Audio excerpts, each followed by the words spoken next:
नमस्कार। जय हिंद। जय महाराष्ट्र। दोस्तों, बहुत दिनों के बाद आज हम मिल रहे हैं कुछ खास बातों को लेकर। आप सभी जानते हैं कि लॉकडाउन की ये विषम परिस्थिति आज चल रही है सब जगह में।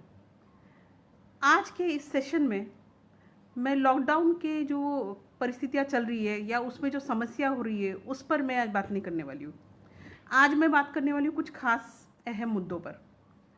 आपने टैगलाइन में देखा होगा कि आज हम बात करना चाह रहे हैं मीडिया और सोशल मीडिया पर, क्योंकि आप पूरा लॉकडाउन का जो समय हो रहा है तो उसमें हमारा जो मीडिया है और हमारा जो सोशल मीडिया जो है तो उसमें क्या चल रहा है, उसमें किस चीज़ों के बारे में बातें हो रही है, इस चीज़ का आज विश्लेषण हम करना चाह रहे हैं यहाँ पर। आप तो जानते ही है कि किसी भी देश में और ख़ास करके एक लोकतांत्रिक या डेमोक्रेटिक देश में मीडिया जो है उसका रोल कितना अहम होता है। तो आज हम पहले ये जानेंगे कि मीडिया जो है उसमें क्या चल रहा है। क्या आप जानते हैं कि इस देश में मीडिया कितनी है? आप अंदाज लगा सकते हैं कि इस देश में मीडिया कितने लेवल तक है या कितने विस्तार में आप है? नहीं, मैं आपको बताती हूँ। इस देश में टोटल 1,18,239 न्यूज़पेपर रजिस्टर्ड है 2018 के एंड में। उससे ज़्यादा आज होंगे। इस देश में लगभग 36,000 जो हैं वो मासिक है या मैगजीन्स है जो वीकली प्रिंट होती है। इस देश में 550 रेडियो चैनल्स है, रेडियो स्टेशन है। इस देश में टीवी सैटेलाइट्स और टीवी चैनल्स लगभग 880 है। उसी के साथ साथ इन 880 चैनल में 380 जो है वो सिर्फ न्यूज़ के चैनल है, जिसमें सिर्फ समाचार आपको दिए जा रहे हैं। लेकिन आप कोई भी चैनल आज लगा लो, कोई भी चैनल में आप अगर देख रहे हो तो आपको 2 ही न्यूज़ आपको उसमें दिखाई देती है। पूरी जो ये जो मीडिया की जो सर्कस है उसमें 2 चीज़ें जो है या 2 ही न्यूज़ जो है जिसके ऊपर फोकस किया जाता है बार बार। एक तो न्यूज़ वो है कि जिसमें आपको कंटिन्यूसली हिंदू मुस्लिम जो विवाद है या मुस्लिम लोग क्या कर रहे हैं या हिंदू लोग क्या कर रहे हैं, यानी हिंदू मुस्लिम जो मैटर है उसको जीवित रखा जाता है हमेशा। दूसरा जो सबसे इम्पोर्टेंट जो है न्यूज़ में वो है पाकिस्तान। पाकिस्तान इंडिया से आज अलग होकर कई दशक हो चुके हैं, इसमें कई साल इसमें हो चुके हैं। और आम जो पब्लिक है यहाँ पर वो पाकिस्तान के बारे में जानने के लिए इतना उत्सुक नहीं है, ना वो जानना चाहते, क्योंकि उनका हमारे डेली रोज़मर्रा के जीवन से कोई भी लेना देना नहीं है। लेकिन मीडिया जो है, हमारा जो मीडिया है, हिंदू मुस्लिम विवाद और पाकिस्तान का जो विवाद है उसको कंटिन्यू जो है उसको वो बढ़ावा देते हैं और उसी को कंटिन्यू 24 घंटा हमारे सर पर, हमारे दिमागों में इसको डाला जा रहा है। इसके अलावा क्या कोई और न्यूज़ नहीं है इस देश में? क्या कोई और न्यूज़ नहीं है इस पूरी दुनिया में? नहीं, न्यूज़ तो हज़ारों चल रही, लेकिन हमारे देश में आप देख रहे हैं कि इन्हीं न्यूज़ को लेकर जो है ये फोकस हो रहा है। क्यों हो रहा है? क्योंकि इससे टीआरपी मिलती है, इससे एडवर्टीजमेंट्स मिलता है, इससे फॉरेन इन्वेस्टमेंट आपको मिलता है। तो ये 2 चीज़ें जो है वो इंडिया में आउट ऑफ फैशन नहीं होगी और इन्हीं को बार बार लेने से जो है ये जितने भी न्यूज़ चैनल है उनका जो है रोजी रोटी इस पर चल रहा है। इसमें भी खास मैं आपको बता रही हूँ कि इसमें से कई न्यूज़ चैनल ऐसे हैं कि जिसमें फॉरेन इन्वेस्टमेंट बहुत है या जिनके मालिक जो है वो खुद फॉरेन कंट्रीज़ में है। तो वहाँ पर वो न्यूज़ दिखाई जाती है जो कंटिन्यूसली या तो इंडिया को नेगेटिव लाइट में आपको दिखा रही है या तो इंडिया के बारे में उन चीज़ों को बता रही है कि जिससे हमारे देश की प्रगति हमको बाहर नहीं दिखाई दे रही है। यहाँ पर वो बातें हो रही कि जो चीज़ें यहाँ देश में ख़राब हो रही है, वहाँ वो बातें नहीं हो रही कि इस देश में खास क्या चीज़ें हो रही है या इस देश में प्रगतिशील चीज़ें क्या हो रही है, इस देश में मॉडर्न चीज़ें क्या हो रही है, इस बारे में कोई भी बात नहीं हो रही है। दोस्तों, ये तो होगी मीडिया की बात। मीडिया के बारे में जितना बोला जाए तो वो तो आज मैं अपना समय बर्बाद नहीं करूँगी और आपका भी नहीं। दूसरा एक जो बवाल आज कंटिन्यू चल रहा है, आप देख रहे हैं कि चाइनीज़ मीडिया जो है या चाइनीज़ जो एप्लीकेशन है टिकटॉक, इस बारे में आज बहुत चल रहा है कि अगर आप देशभक्त हो तो टिकटॉक जो है वो आपको नहीं देखना चाहिए या बंद करना चाहिए। हमारे जो माननीय प्रधानमंत्री जी है मोदी जी, उन्होंने अपने पिछले जो संभाषण में उन्होंने देश को संबोधित करते हुए कहा था कि हमें आत्मनिर्भर होना है। उन्होंने ये भी कहा कि हमें स्वदेशी चीज़ें जो है अपने जीवन में और अपने रोज़मर्रा के जीवन में और हमारे बाकी भी जो जीवन के पहलू है उसमें हमें अपनानी है।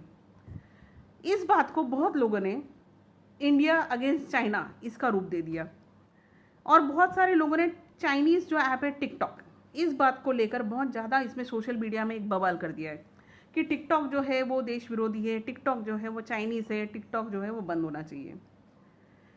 दोस्तों, इस बारे में बात करने से पहले मैं आपको कुछ और बताना चाह रही हूँ कि इस देश में आपका फ़ोन अगर आपके पास है, आपका फ़ोन आज आपके हाथ में है, प्ले स्टोर में आपको सभी ऐप्स की जानकारी मिलती है।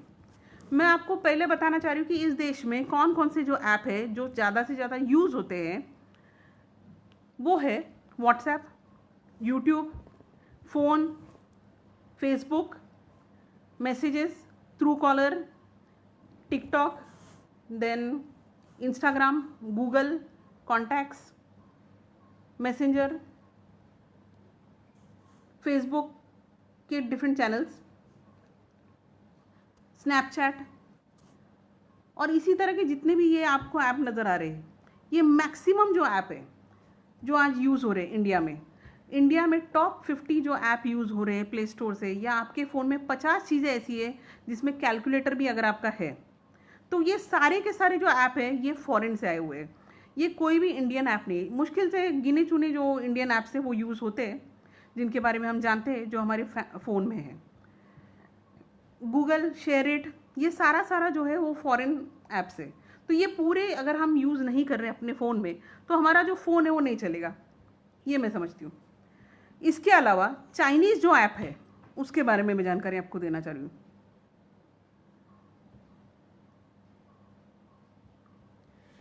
चाइनीज़ ऐप में आप सुन रहे हैं अभी मीडिया में कंटिन्यूसली टिकटॉक के बारे में, लेकिन क्या आप जानते हैं कि टिकटॉक के अलावा भी और भी चाइनीज़ ऐप है जो हम कंटिन्यू यूज़ कर रहे हैं। उनमें आपके है TikTok, Likee, Helo, SHAREit, UC browser, PUBG, then Xender, VMate, beauty plus, club factory, all India डाउनर, बीगो, ऐप लॉक जिसमें हर फ़ोन में हम लॉक यूज़ कर रहे हैं वो app lock, then dictionary, live chat, और ऐसे ही लगभग और 44 ऐप्स है चाइना के जो यहाँ पर बहुत पॉपुलर है। तो सिर्फ टिकटॉक के बारे में ही क्यों ये बात हो रही है, इस बारे में मैं आपको बताना चाह रही हूँ। एक दूसरी बात ये कहना चाह रही हूँ कि ये जो है ऐप, इसी के अलावा क्या आप जानते हैं कि सिर्फ हम ऐप यूज़ नहीं कर रहे यहाँ पर, या इंडिया में सिर्फ चाइना से हम टिकटॉक नहीं यूज़ कर रहे हैं, बहुत सारी और चीज़ें भी हैं जो यहाँ पर हम यूज़ कर रहे हैं। आपकी जानकारी के लिए मैं बता दूं कि चाइना से हम मैक्सिमम इंपोर्ट करते हैं इस दुनिया में बहुत सारी चीज़ें। आप जानना चाहते हो कौन कौन सी चीज़ें हैं जो हमारे डेली रोज़मर्रा का जीवन में हम इस्तेमाल कर रहे हैं, और ये हम सारी जो है वो चाइना से इंपोर्ट कर रहे हैं। बहुत सारी जो चीज़ें हैं वो हम इंपोर्ट चाइना से कर रहे हैं, जैसे इलेक्ट्रॉनिक इक्विपमेंट और स्मार्टफोन। हर दूसरा फ़ोन जो है वो चाइना से आपका आ रहा है। आप जानते हैं मशीन्स जो इंडस्ट्री में यूज़ हो रही, engines, pump, organic chemicals, fertiliser, iron और स्टील, प्लास्टिक और प्लास्टिक के प्रोडक्ट, आयरन और स्टील के प्रोडक्ट, फिर जितने भी जेम्स या प्रेशियस स्टोन्स आप बोलते हैं, जवाहरात, हीरे जवाहरात, देन शिप्स, बोट्स, फिर मेडिकल में जितनी इस्तेमाल की जाने वाली जो ज़्यादा से ज़्यादा चीज़ें, टेक्निकल में जो चीज़ें वो सारी की सारी हम इंपोर्ट कर रहे हैं। तो चाइना से कौन सी चीज़ें हम लोगों को बैन करनी है या इस्तेमाल नहीं करनी है, तो क्यों ना ये जो डिसीजन है हम अपने गवर्नमेंट पे छोड़ दें कि ये सब पूरा बैन करने से पहले हमको अपना जो है गेयर अप करना ज़रूरी है। हमको उसके लिए ऑल्टरनेटिव जो है वो रेडी रखने पड़ेंगे, उसी के बाद ये हो पाएगा। अभी ये जो विवाद आज सोशल मीडिया पे अब चल रहा है, तो आप कहीं भी देखोगे यूट्यूब वर्सेस टिकटॉक, ये विवाद चल रहा है, जबकि यूट्यूब जो है वो भी एक फॉरेन ऐप है, वो इंडियन ऐप नहीं है। यूट्यूब में ज़्यादातर जो है वीडियो बने हुए हैं जिसमें बहुत सारे लोग ऐसे हैं कि जिसको वो बोलते हैं कि बकचोदी हम कर रहे हैं, या जिसको वो बोलते हैं कि हम रोस्टिंग कर रहे हैं। कुछ साल पहले ऐसा ये होता था, स्टैंड अप कॉमेडी में होता था कि रोस्टिंग जो है ये फैशन में आया था। बहुत लोगों ने पहले शुरू में इसमें मज़े लिए, उनको पसंद भी आया। बाद में एक पर्टिकुलर पॉइंट में ये जितना भी जो बकचोदी है या रोस्टिंग है ये बहुत ही वल्गर होने लगा, और जो लैंग्वेज है वो इतनी गंदी होने लगी कि उसको बैन करना पड़ा। आज वही लोग, उन्हीं में से आधे लोग जो है वो यूट्यूब में बैठे और कुछ और जो कॉलेज के जो बच्चे निकले हैं या स्कूल से जो बच्चे निकले हैं जो इन चीज़ों को देख के जिनको मज़ा आ रहा था, अभी वो छोटे छोटे कमरों में लैपटॉप के सामने बैठते हैं और ऐसे वीडियो बनाते हैं। वो वीडियो आप फैमिली के साथ नहीं देख सकते। यूट्यूब में जितने यूट्यूबर है उसमें से कुछ छोड़कर जो अच्छा कंटेंट भी कर रहे हैं, उसमें ज़्यादा से ज़्यादा जो यूट्यूबर है वो छोटे छोटे कमरों में टेबल के सामने लैपटॉप के सामने बैठकर वो कंटेंट बनाते हैं और वो लोगों को रोस्ट करते हैं, वो लोगों के बारे में नेगेटिव बोलते हैं, वो कोई घटना के बारे में नेगेटिव बोलते हैं। और जो लैंग्वेज यूज़ होती है, मतलब उसमें ज़्यादा से ज़्यादा जो लैंग्वेज है, मतलब शुरुआत से लेके एंड से लेके, अगर वो वीडियो 20 मिनट की बनी है या समझो आधे घंटे की बनी है, तो आधे घंटे में 20 मिनट जो है वो आपको गालियाँ सुनाई देगी। और गालियाँ उस लेवल की होती है कि जो आप नहीं सुन सकते फैमिली के साथ बैठकर। आप जानते हैं उसमें जो गालियाँ होती है वो माँ बहनों को लेकर ज़्यादा से ज़्यादा होती है। कंटेंट कुछ भी हो, वो किसी भी चीज़ के बारे में बात कर रहे हो, लेकिन गालियाँ जो है, अभी मैं बहुत सारे जो माँ बाप मुझे यहाँ देख रहे हैं, मैं उनसे ये खास विनती आज करना चाह रही हूँ कि आपके बच्चे जब भी फ़ोन पर बैठे हैं तो आप उनको पूछते हो भाई क्या कर रहे हो, तो आपकी जानकारी में ये है कि पबजी जो है वो अच्छा नहीं है और बच्चों को उससे नुकसान हो सकता है, तो हम बच्चों को बोलते हैं पबजी नहीं खेलना है या ऐसी चीज़ें। लेकिन हम उनको कभी नहीं बोलते कि यूट्यूब आप मत देखो। बच्चे हमको बोलते हैं कि हम यूट्यूब देख रहे हैं, हम सोचते भी अच्छा दिख रहे हैं, जनरल नॉलेज उनको मिल रहा है, लेकिन नहीं। यूट्यूब में मैक्सिमम 90% जो वीडियो आज घूम रहे हैं मीडिया में, वो सारे के सारे जो वीडियो है वो प्रैंक वीडियो बोलते हैं, जिसको रोस्ट के वीडियो बोलते हैं। किशन बालसोद ने यहाँ पर लिखा है कि प्रैंक के नाम पे भी फालतूगिरी करते हैं आजकल। सही है, बिल्कुल सही। और मैं तो नॉर्मली सोशल मीडिया में इतनी एक्टिव नहीं हूँ, ना यूट्यूब में एक्टिव हूँ, लेकिन मुझे ये लाइव सेशन करना था, इसलिए मैंने यूट्यूब में भी बहुत सारे वीडियो मैंने देख लिए, टिकटॉक के भी बहुत सारे वीडियो मैंने देख लिए, ताकि मेरी तरफ से गलती ना हो बोलने में। यूट्यूब में 90% जो कंटेंट है, जिसको ये लोग बकचोदी बोलते हैं, जिसको ये लोग रोस्टिंग बोलते हैं, ये थर्ड क्लास जिसको बोलते हैं आप, लैंग्वेज वल्गर जिसको बोल सकते हैं, तो ये उसकी भी पराकाष्ठा करते हैं। तो इन सब लोगों के ऊपर कोई मॉनिटरिंग नहीं है। यूट्यूब पे वेब सीरीज़ भी बहुत चल रही है, छोटी छोटी मिनी सीरीज़ भी चल रही है, उसमें भी मैक्सिमम एडल्ट कंटेंट चल रहा है, उसमें भी मैक्सिमम जो है वल्गर लैंग्वेज का यूज़ हो रहा है। और ये जो है हमारे स्कूल से निकले हुए जो बच्चे हैं, हमारे कॉलेज में जो बच्चे हैं, ये वो वीडियो कंटिन्यू देखते हैं और ये जो लैंग्वेज है ये उनको नॉर्मल अब लगती है। आप कॉलेज के कोई भी बच्चों को अगर सुनेंगे, उनका संभाषण सुनेंगे, तो ये गालियाँ आपको बहुत आम सुनाई देंगी, क्योंकि ये सारा उन्होंने यूट्यूब से पिकअप किया है। टिकटॉक का मैं बताना चाह रही हूँ कि टिकटॉक के लिए बहुत लोगों ने बोला है कि भाई इसको बैन करना चाहिए। टिकटॉक एक ऐप नहीं है जो चाइना से आ रहा है। चाइना से आने वाले लगभग, चाइना के टोटल 11,000 कुछ ऐप है पूरी दुनिया में, जिसमें इंडिया में 50 जो है वो बहुत पॉपुलर है और हर फ़ोन में लगभग यूज़ हो रहे हैं। टिकटॉक का क्या है, टिकटॉक ने, जैसा मैंने जो ऑब्जर्वेशन किया, जो मैंने स्टडी किया, तो बहुत ही गली कूचे में गांव के किसान, स्लम्स में रहने वाले, झोपड़पट्टी में रहने वाले जो छोटे छोटे जो कलाकार हैं, जो गाना अच्छा गा लेते थे, जो डांस अच्छा कर लेते थे, जो कॉमेडी अच्छा कर लेते थे, जो दिखने में भी जो अच्छे थे, जिनको टीवी इंडस्ट्री में कभी भी कोई एंट्री नहीं देता था, जिनको फिल्मों में कभी कोई चांस मिल नहीं सकती थी, इन सब लोगों को रातों रात इन्होंने स्टार बनाया है। वो ही नहीं, इनमें से कुछ लोग तो इतने पॉपुलर आज हो गए कि जिसमें मैं खास बताऊंगी टीम 07। ये भी बिल्कुल ऑर्डिनरी बैकग्राउंड से आए हुए बच्चे हैं, जो सेल्स का काम करते थे, डिलीवरी बॉय थे, और आज वो इतने बड़े स्टार हो गए कि बहुत सारे टीवी स्टार, बहुत सारे फिल्मी स्टार से भी बहुत ऊपर ये लोग निकल गए। इनके जो फोटोज़ हैं, इनकी जो वीडियोस है, इसमें मिलियंस ऑफ लाइक्स आते हैं। और ये सिर्फ क्या बोलते हैं, टाइम पास का काम नहीं हुआ है। बहुत सारे लोग ये कहना चाह रहे हैं कि टिकटॉक जो है वो टाइम पास है, तो ऐसा नहीं है। टिकटॉक में ये जितने भी स्टार बने हैं, आज इनकी जो इनकम है वो लाखों करोड़ों में है। ये आप टीवी में कोई भी म्यूज़िक चैनल आज लगा लीजिए, क्योंकि अभी लॉकडाउन में घर में बैठे तो हम बहुत सारा टीवी में म्यूज़िक देखते हैं। आपको दिखेगा कि हर दूसरे गाने में जो स्टार है या जो एक्टर है, जो किरदार उसमें है, वो टिकटॉक से आए हुए हैं। और इसी के साथ साथ टिकटॉक में मैं कोई ये नहीं कि टिकटॉक की मैं फ़ैन हूँ या मैं टिकटॉक देखती हूँ, ऐसा भी नहीं। मेरे फ़ोन में वो ऐप भी नहीं है, सिर्फ स्टडी पर्पज़ के लिए मैंने इसको स्टडी कर लिया। तो ये जो है, इट्स नॉट अबाउट एक ऐप या दूसरा ऐप। हमको जो है, हमको एक मॉनिटरिंग बॉडी चाहिए। जैसे फिल्मों के लिए आपको मालूम है सेंसर बोर्ड होता है, सेंसर बोर्ड का आपको मालूम है कि एक फिल्म में अगर एक भी लाइन अगर गंदी होती है, एक भी गाली अगर दी जाती है, तो उसके लिए सेंसर बोर्ड होता है। तो वो सेंसर बोर्ड उसको या तो डिलीट करता है या फिर उसके लिए उस फिल्म को जो है सर्टिफिकेट जो है एडल्ट सर्टिफिकेट या UA या फिर यू यानी जो नॉर्मल पब्लिक दे सकती, इस तरह का होता है। लेकिन यूट्यूब में जो भी कंटेंट हो रहा है, टिकटॉक पे जो भी कंटेंट हो रहा है, इसके लिए कोई मॉनिटरिंग नहीं है। कोई बॉडी ऐसी बनी नहीं है कि जो ये इसमें का जो वल्गैरिटी है, जो इसमें गाली गलौज चल रही है, जो इसमें एडल्ट कंटेंट चल रहा है, जो छोटे छोटे बच्चे भी देख रहे हैं, कि इनको मॉनिटर किया जाए। तो मैं इस वीडियो के द्वारा इंफॉर्मेशन एंड ब्रॉडकास्टिंग मिनिस्ट्री जो है उनसे मैं ये खास रिक्वेस्ट करना चाहती हूँ कि ये जितने भी मीडिया है, एक बॉडी ऐसी बननी चाहिए, एक कमेटी ऐसी बननी चाहिए जो मॉनिटर करे कि इसमें क्या कंटेंट है। और मैं ये नहीं कहती कि एडल्ट कंटेंट नहीं दिखाना चाहिए, लेकिन एडल्ट कंटेंट जो है वो एडल्ट के लिए होना चाहिए। फिर नॉर्मल कंटेंट जो है वो नॉर्मल लोगों के लिए, और बच्चों का जो कंटेंट है वो बच्चों के लेवल में हो। तो इस तरह का कुछ सर्टिफिकेशन या इस तरह का जो डिमार्केशन है ये होना चाहिए, ये बहुत ज़रूरी है। और ख़ास करके मैं पेरेंट्स को बोलूँगी कि मॉनिटर करिए कि क्या बात हो रहा है।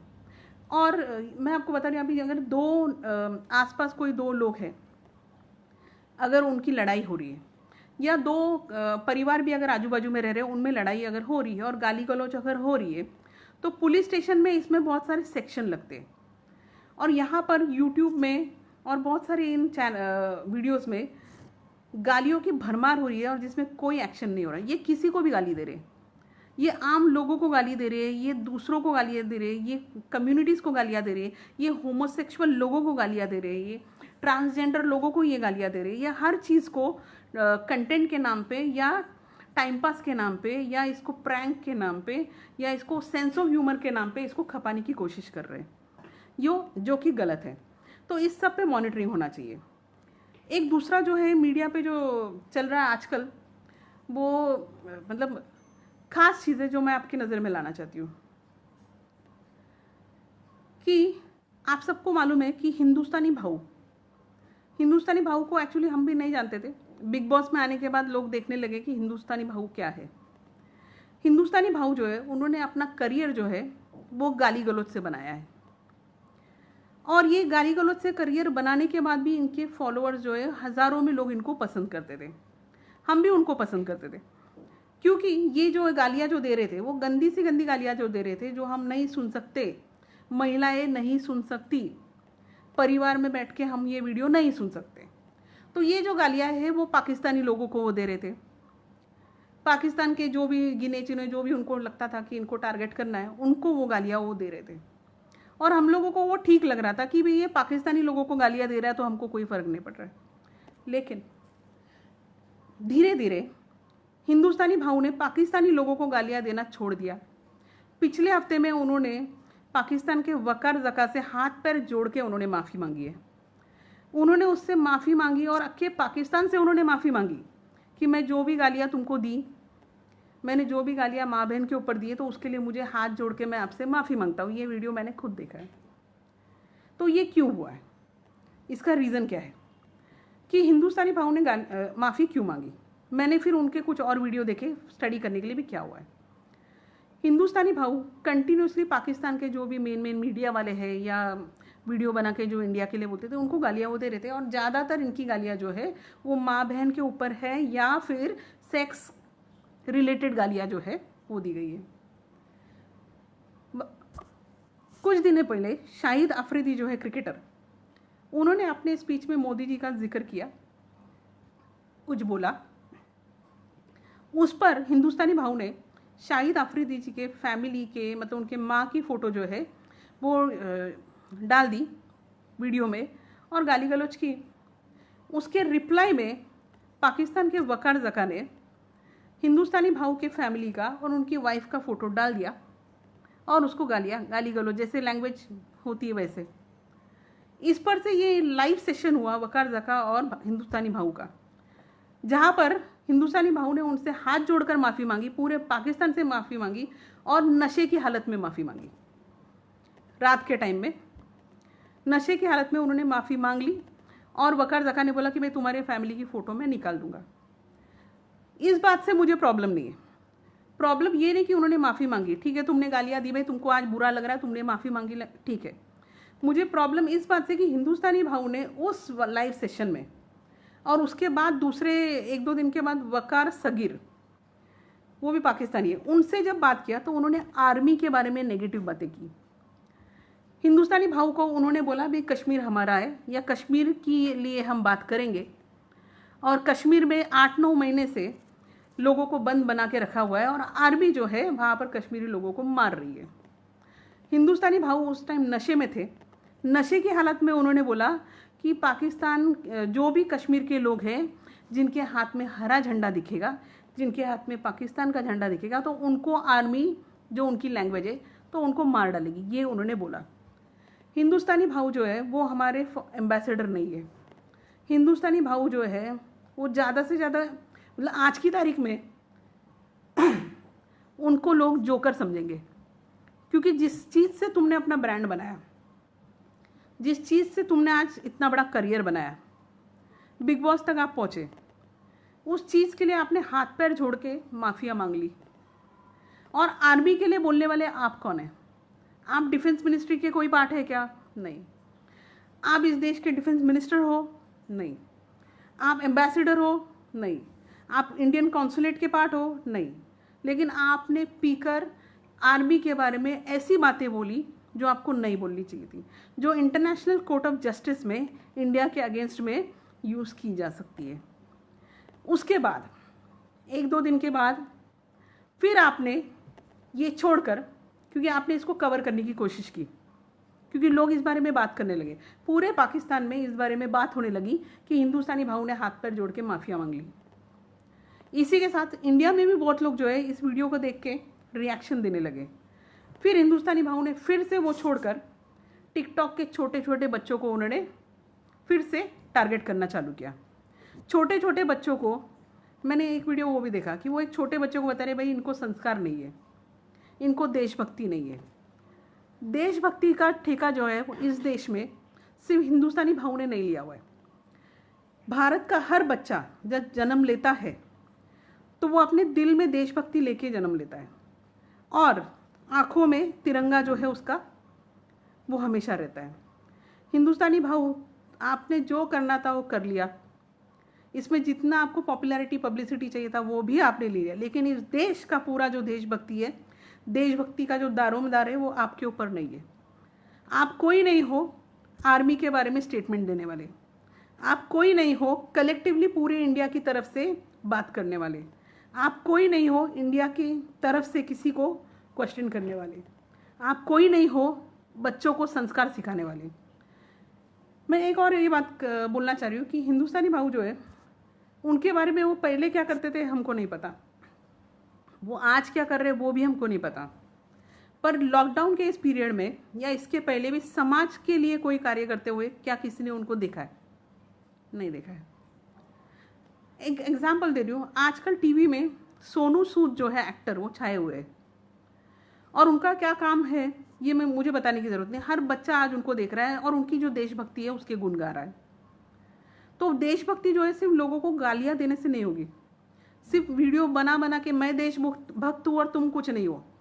तो हिंदुस्तानी भाव, पहले तुम पाकिस्तान की माँ बहनों को गालियाँ दे रहे थे, हम वो सुन रहे थे, हम उसको देशभक्ति समझ रहे थे, लेकिन आज आप इस देश में लोगों को गालियाँ दे रहे हो, आप इस देश के टीवी स्टार्स को गालियाँ दे रहे हो, आप इस देश के टिकटॉक के जो बच्चे हैं जो आज इसमें लाखों करोड़ों रुपया कमा रहे हैं, नाम बना रहे हैं गली कूचों से उठकर, आप उनकी माँ बहनों को गालियाँ दे रहे हो। तो बाहर आपने गालियाँ दी, वो हमने सुन ली, हमने टॉलरेट करी, लेकिन इस देश की एक भी माँ को, एक भी बहन को, एक भी बच्चे को गाली देने का अधिकार आपको नहीं है, ये टॉलरेट नहीं होगा। कॉन्फिडेंस बहुत अच्छा है, ओवर कॉन्फिडेंस जो है ना बहुत अच्छे अच्छों को लेके डूब गया। तो मैं अभी आर्मी से ये दरख्वास्त करूँगी, इंफॉर्मेशन एंड ब्रॉडकास्टिंग मिनिस्ट्री से ये दरख्वास्त करूँगी, और जितने भी पुलिस के महकमे के जो अधिकारी ये देख रहे हैं, मैं आपसे ये खास हाथ जोड़ के ये प्रार्थना करूँगी कि वो हिंदुस्तानी भाव ने जो वीडियो बनाया है जिसमें उन्होंने आर्मी के बारे में नेगेटिव बोला है, और जिन्होंने हाथ जोड़ के वहाँ पर पाकिस्तानियों से उन्होंने माफिया मांग ली है, उस पर एक्शन होनी चाहिए, ठीक है? क्योंकि ये कहा भी गया है कि नशे में जो आदमी होता है ना, तो अच्छे से अच्छा आदमी जो है ना वो नशे में फेल हो जाता है।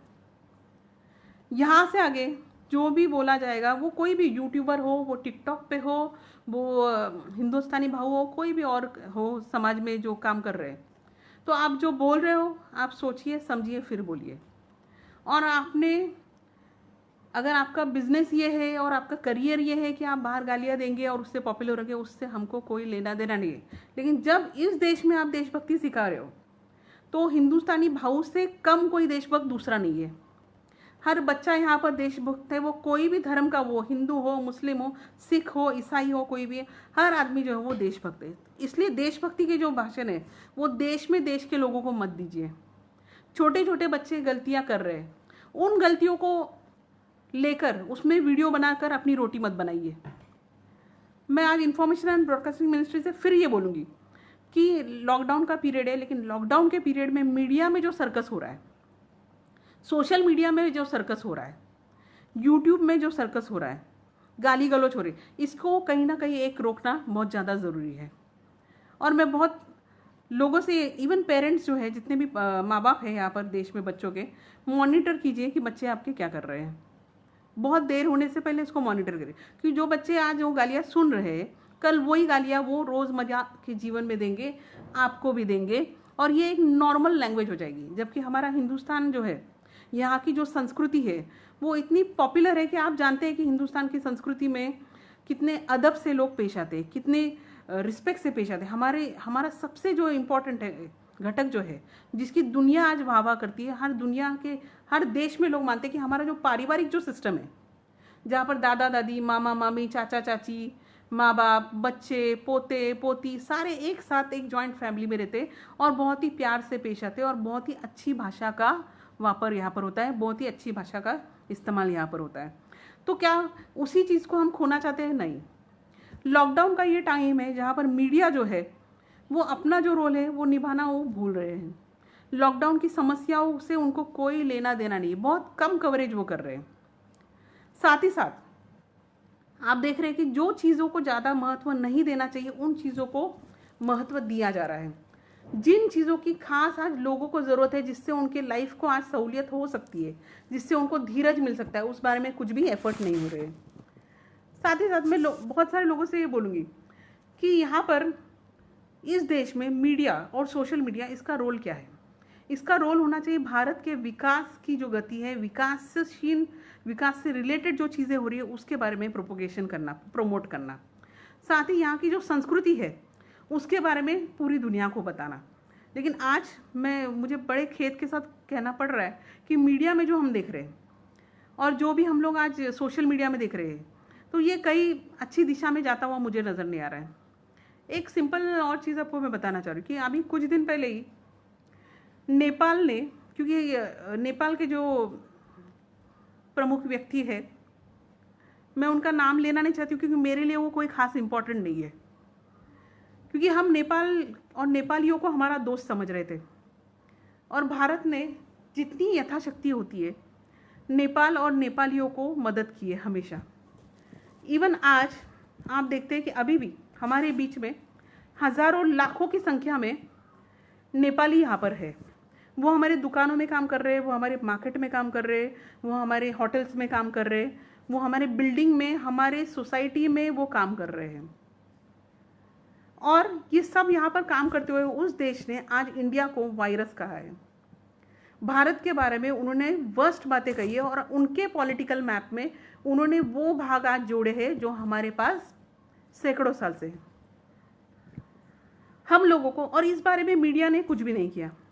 मुश्किल से 2-3 चैनल ने कुछ इसके बारे में दिखाया, लेकिन इस पर फोकस किसी ने भी नहीं किया। तो हम लोगों को, मीडिया को खास सचेत होना चाहिए, सावधान होना चाहिए और उन्होंने अपनी सत विवेक बुद्धि से ये सोचना चाहिए कि कौन सी न्यूज़ जो है वो प्रोमिनेंटली हमको दिखानी चाहिए या उसके ऊपर हमें वर्क करना चाहिए। आजकल मार्केट में न्यूज़ वो चल रही है जो टीआरपी दे रही है। आजकल मार्केट में न्यूज़ वो दे रही है जिससे सेंसेशन होगा। मार्केट वो न्यूज़ वो दे रही है जिससे स्कैंडल होता है। तो हर चीज़ स्कैंडल पे नहीं चलेगी, हर चीज़ आप अगर सेंसेशन दिखाना चाहते हो, स्कैंडल दिखाना चाहते हो, तो स्कैंडल तो हमारे आसपास सब जगह हो रहा है, फिर हम न्यूज़ देखेंगे नहीं। कौन सी न्यूज़ दिखानी चाहिए जिससे देश जो है और देश की संस्कृति और देश का विकास, देश की नीतियाँ, इनको बढ़ावा मिले, ये ज़रूरी है। इसके लिए हमें एक मॉनिटरिंग बॉडी की बहुत ज़्यादा आवश्यकता है। हमें बहुत ज़्यादा आवश्यकता है कि सभी जो मीडिया है, सिर्फ टीवी चैनल, रेडियो चैनल, सिर्फ ये नहीं, या न्यूज़पेपर या मैगज़ीन, यही नहीं, बट सोशल मीडिया में भी, यूट्यूब में जो चल रहा है, टिकटॉक में जो चल रहा है, उसमें जो वल्गैरिटी है या जो सोशल लोग कंटेंट बना के ऐसे पब्लिक में दे रहे हैं, उन सबको मॉनिटर करना है, उन सबको रोकना है जहाँ ज़रूरी है, और उन सब पे एक्शन भी लेना ज़रूरी है कि जहाँ पर वो अपनी लाइन क्रॉस कर रहे हैं। सोचिए, बहुत ज़्यादा सोचने की ज़रूरत है, क्योंकि हम अपने घर में बैठे हैं, हमारे घर में हमारे पास जो बेस्ट चीज़ें हैं वो सिर्फ मीडिया ही बाहर दिखा सकता है, और मीडिया के थ्रू ही हल्के पाव, दबे पाव से बाहर की जो पश्चिम संस्कृति जो जिसको बोल सकते हैं, या गाली गलौज की जो संस्कृति आजकल चल रही है, जिसको बकचोदी बोला जा रहा है, ये हमारे घर में हर बच्चे के पास ये पहुंच रही है। इसको समय रहते आप रोकिए, बात को समझिए। बहुत देर होने के बाद हम कुछ नहीं कर पाएंगे। मीडिया को रेगुलेट करना, लोगों को रेगुलेट करना, ये बहुत ज़्यादा ज़रूरी है। तो अगर आपको लग रहा है कि मैं सही बोल रही हूँ, अगर आपको लग रहा है कि मैं ये सही मुद्दे उठा रही हूँ, तो जितने लोग मुझे कमेंट कर रहे हैं, मुझे देख रहे हैं, मुझे अपने विचार बता रहे हैं, मैं देख रही हूँ, मैं सुन रही हूँ, और मैं इस पर उसी हिसाब से आगे सेशन बनाऊंगी। आप में से बहुत लोगों ने मुझे बहुत अप्रिसिएशन दिया है, बहुत लोगों ने मुझे पर्सनल मैसेजेस में भी कहा है कि जो मुद्दे उठा रही हूँ मैं वो ठीक है। इन सभी मुद्दों में मेरा पर्सनल कोई इसमें फ़ायदा नहीं है, ना पर्सनल मुझे इसमें कोई चीज़ मिलनी है, ना ये मेरे कोई कमाई का ज़रिया कभी होगा। ठीक है, बात ये है, हम लोगों को उन मुद्दों को लेना है जो आज के टाइम में, इस विषम परिस्थिति में और आने वाले इस 1-1.5 साल में लोगों को ऊपर उठने में मदद करेगा, और फैमिली लाइफ जो है वो डिस्टर्ब नहीं होगी। बहुत सारे लोगों ने मुझे नए मुद्दे सुझाव दिए, उन सब पर मैं काम कर रही हूँ। मैं उन सब पर पूरी तरह रिसर्च करके फिर उनको लूँगी। बहुत सारे किसानों ने मुझसे ये रिक्वेस्ट की है कि मैं किसानों की समस्या के ऊपर कुछ बात करूँ। साथ ही बहुत सारे मध्यम वर्गीय जो परिवार है और जो नीचे स्तर में आय में जो परिवार है, उन लोगों ने भी मुझसे विनती की है कि जो बेरोजगारी आज है, जो हज़ारों लाखों लोग जो है जिनको आज नौकरी जा रही, उसके बारे में भी मैं कुछ बोलूँ। तो अगले सेशन में हम इन्हीं विषय को लेंगे। दोस्तों, अपना ख्याल रखिए, सेफ डिस्टेंस मेंटेन करिए, सेफ रहिए, जितना हो सके घर में रहिए, और देश के लिए अगर आपको आज योद्धा बनना है तो आपको घर पर ही रहना है, सेफ रहना है। नमस्कार, जय हिंद, जय महाराष्ट्र, जय भीम। मिलते हैं बहुत जल्दी।